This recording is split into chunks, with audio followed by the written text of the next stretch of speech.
Okay, I guess we can just start off by maybe if you told us a little bit about your own experience in the Back to the Land movement and I guess where you came from, why you came to Vermont, Thetford. Okay. We're talking about 1970, let me think, 1971. Mm-hmm. And I think the first thing to say is that we didn't think of ourselves as being part of a movement. Right. We understood somewhere in the middle of it that's how other people characterized it, Mhm. or how we might see that there were a lot of people doing it, but I don't think at the time Yeah. we thought of ourselves as, oh yes, we're part of this movement, right? You know? Yeah. So my husband, he wasn't my husband in 1971, but he and his brother, his stepbrother, and two of his friends from college bought a piece of land together in Vermont. Yeah. Most of us at that time were living in Connecticut. I'd gone to graduate school at Wesleyan in Connecticut, Middletown, Connecticut, and David's brother was a professor there, so I knew him, and I just sort of got to know all these people from that connection in Connecticut, and we all ended up living in a set of sort of connected households in Connecticut, and at the same time, David and his friends and relatives bought 60 acres of land high up on a hilltop in Chelsea, Vermont. It was actually just over the line into Washington, Vermont, Okay. but people thought of it as Chelsea, Vermont. So do you know that area at all? Yeah, Do you a care? little. Up the Sky Acres Road, which is just over the Washington line, if you go out 110 from Chelsea. So a really beautiful piece of land with big open meadows on the top and a sort of a sheltered place where you could build a house and dig a well. And so they started doing that. So by the time I came on the scene, people in Connecticut were driving to Vermont every weekend. I was teaching. That was my first year of teaching high school English, was what I was doing for a job. And it was my first job, so I was very focused on my work. Okay? But other people weren't working full-time in sort of institutions with regular schedules, so they were traveling to Vermont.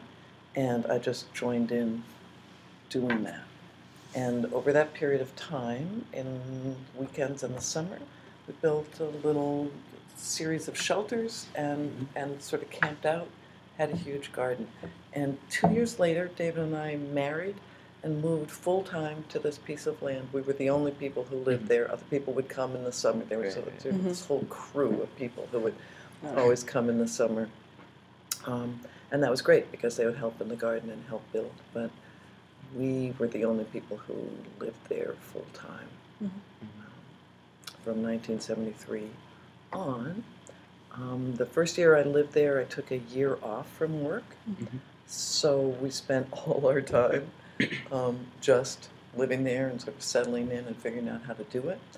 We didn't have electricity. We didn't have a plowed road within about a half a mile, so we had to ski to the plowed road, and often it wasn't plowed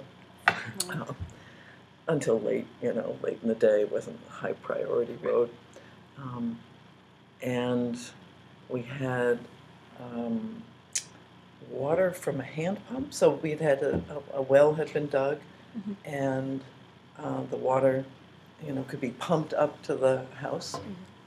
And so that's how we got our water, and we didn't have indoor plumbing, we had an outhouse. So those were sort of the differences, and there was no telephone in those days. Everything was a landline, your television, everything ran off electricity that came on poles, so we didn't have any of that. We did have a generator, a gas generator, and we had a couple of appliances that we could run off a big car battery if we could get the car battery charged somewhere else and bring it in. Right, which we did on our toboggan. And for a while we had a snow machine too, which was great after a while. So that was sort of the sort of the what sort of the parameters of our back to the land Mhm. life, the things we did without, I guess. Mhm. That's sort of, and it's interesting that that's the way you might begin describing, or at least I would, and I think other people would Yeah. too. You know, we didn't have electricity, Yeah. indoor plumbing, running water, Right. right? So, but we had other things. We had this really beautiful land all around. We had huge gardens. We had this cabin that we built ourselves, which was very small, but functional. And it was really important to us at that time to sort of use our own hands and our own skills to Mhm. make our life. Yeah. Mhm. So to build our own place, to grow our own food. After a while, we kept livestock. And for me, I think it was a matter of really intensive learning and feeling proud that I had those skills. Mhm. Even though I didn't expect to use them the rest of my life, you know, I think when I moved there, I didn't believe that that's where I would always be. And sure enough, it wasn't where I always Right. was. So, Did you have interactions with the people who lived in Chelsea, like native?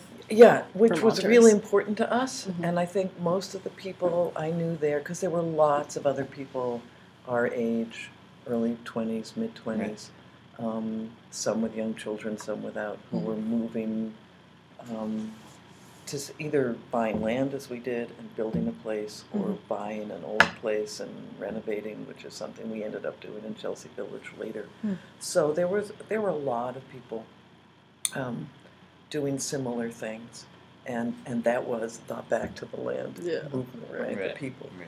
And we met each other a lot through the food co-ops. Mhm. The food co-ops were just starting in those days. They didn't have stores, and you had to work to be part of the co-op. And you know, so there were gatherings to organize that and to celebrate that, and that created sort of regular social contact in a way that churches might have for an earlier generation, Right. but for us it was food co-ops and Mhm. sort of political activism of various kinds. But the people that we learned from were the people who already lived there. And in our Yeah. case, there was a woman who lived down the road from us, who was probably in her 70s when we met her and was just really friendly and wonderful. And, you know, we could always go to her for help. She told us lots of stories, but she also taught us a lot of practical things. You know, she Mhm. had a lot of um, uh, sort of hill farming skills of her own. She taught us a lot about keeping chickens, and she had a cow for a while and how to milk a cow, and you know how to keep goats and all that kind of stuff. Um, she heated with a wood stove, so we learned certain things from her. And she also had a lot of kind of folk wisdom, you know, things about the weather, and that we didn't necessarily always accept at face value, but it sort of became part of our options for understanding what was going on. Because we learned a lot from books otherwise. That was, I think, Yeah. the other Mhm. main way we did. But then people who, I mean, she'd lived on that hill for a long time. Yeah. Right. And, you know, so in that way that neighbors help each other, you know, Yeah. we did stuff for her and she did a lot for us and sort of taught us and took us under her wing. And I think a great many people that I knew had relationships like that. Right.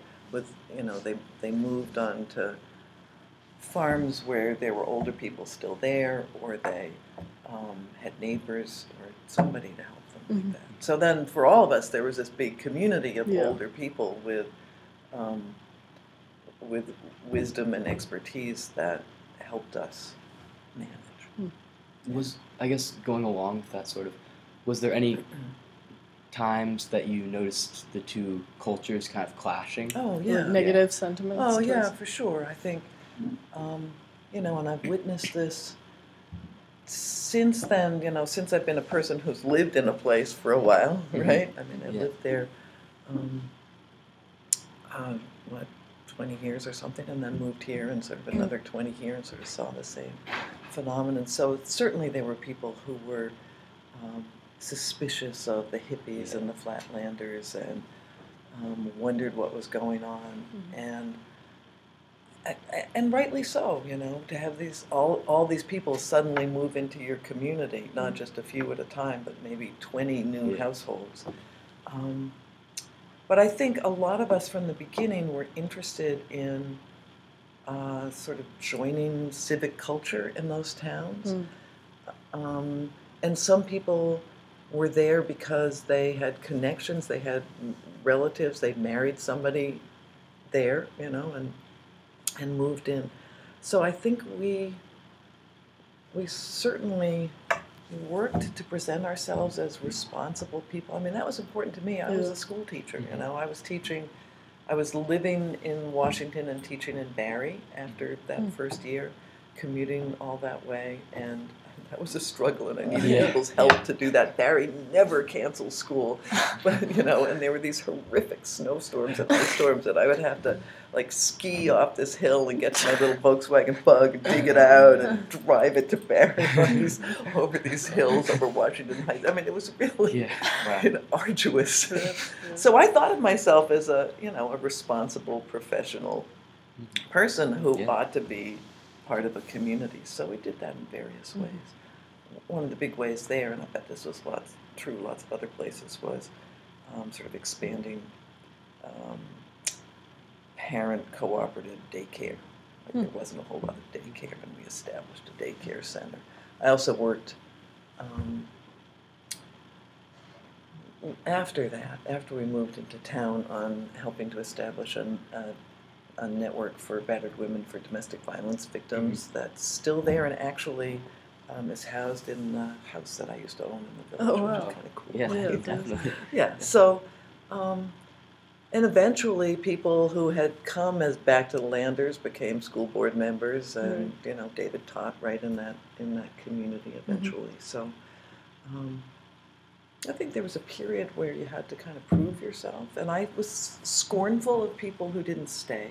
Even though I became one of those people, I moved to Thetford after a while, you know. But in the beginning, I think we felt it was really important to be rooted in the community and to make a contribution and to try to allay the suspicion and the potential for conflict with people who've been there all their lives and were understandably wary.